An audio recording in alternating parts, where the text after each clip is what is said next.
Hi everybody, and welcome back to Be Like Christ. In today's video, we've finally made it a third of the way through the Sermon on the Mount, and we're in Matthew chapter 6. And we're going to talk about... What are we going to talk about? I don't know.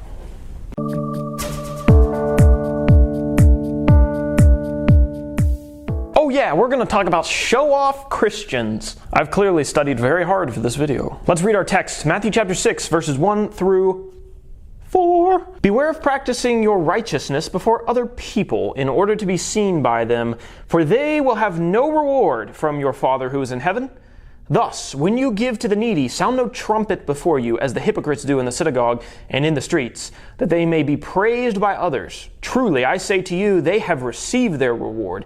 But when you give to the needy, do not let your left hand know what your right hand is doing, so that your giving may be in secret, and your Father who sees in secret will reward you. The Pharisees had a problem, and their problem was that they loved to show off how religious they were.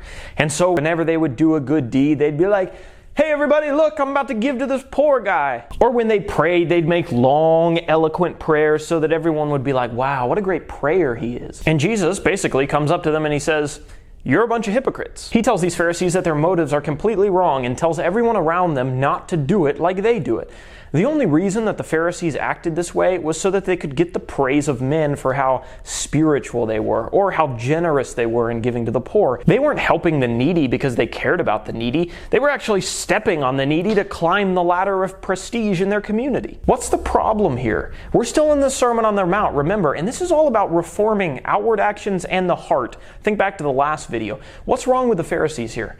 Their outward actions are okay, but their heart is nasty. And Jesus calls them what they are: hypocrites. You're making the appearance of kindness so everyone looks up to you, but inwardly, you're just doing it for your pride. Jesus teaches us here that if you do something and you do it for the praise of men, that's all the reward that you're going to get. Beware of practicing your righteousness before other people in order to be seen by them, for then you will have no reward from your Father who is in heaven. And I gotta confess, sometimes I'm a little guilty of this. Sometimes I want a little bit of both. Yes, I want to help that needy person, but you know what? It also feels good when other people look at me and say, "Oh, you're such a nice guy.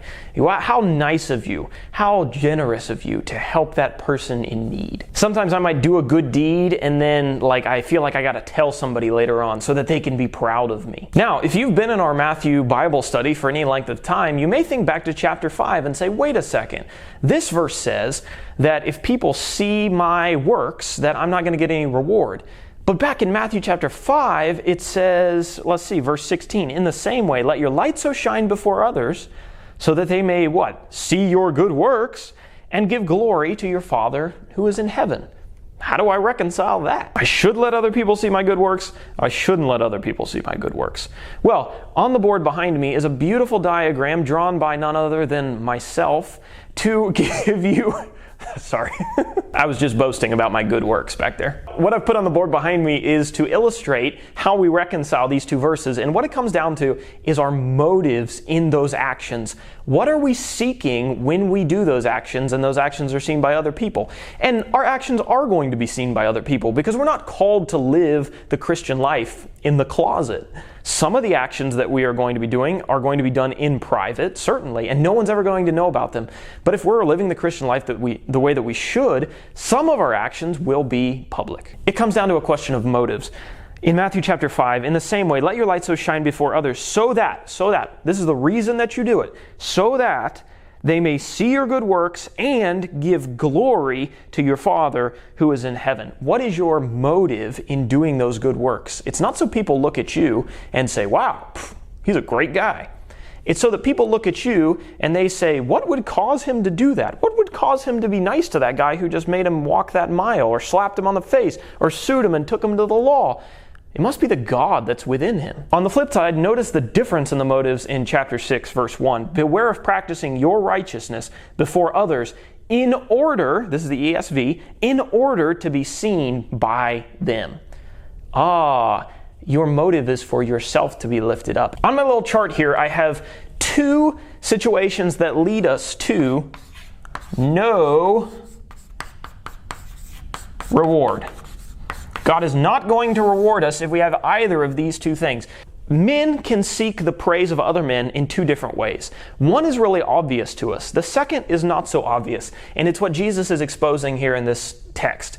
The first way, this says praise of men through material or materialism.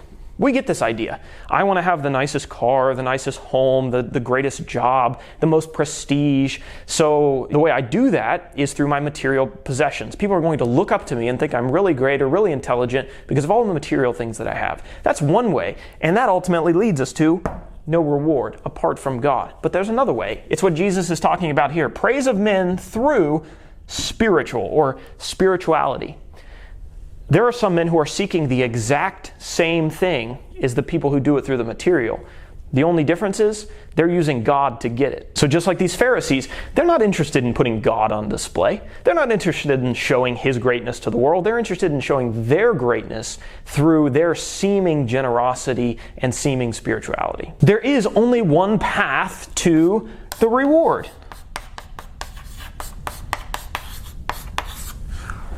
Great handwriting. Praise of men towards God. And this is Matthew chapter 5, verse 16. Do your good works so that people will direct their attention right here instead of right here. I want you to notice something about this text as well that's somewhat hard to notice unless you're really looking for it. Jesus says in the very beginning of this text, beware of practicing whose righteousness? Your righteousness before other people in order to be seen by them.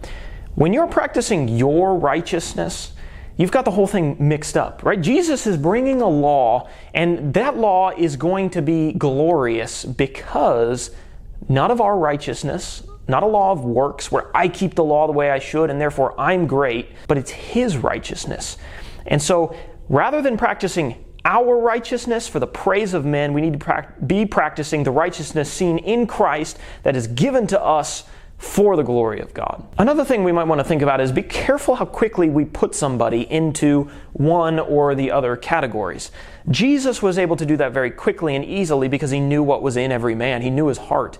But we don't have that ability. So sometimes we're quick to label people as being interested in their own pride and in their own, wow, look at me, when that isn't their intention at all. Maybe their intention is actually to spread the gospel, and they're over here, but we got them stuck over here, and now we think negatively of them because of it. Just be careful when we do that. Thank you for watching. If you have any more application from this text, and it's a great text, make sure to comment down below and let me know. Share the video if it's been beneficial, and like the video, and I will see you later.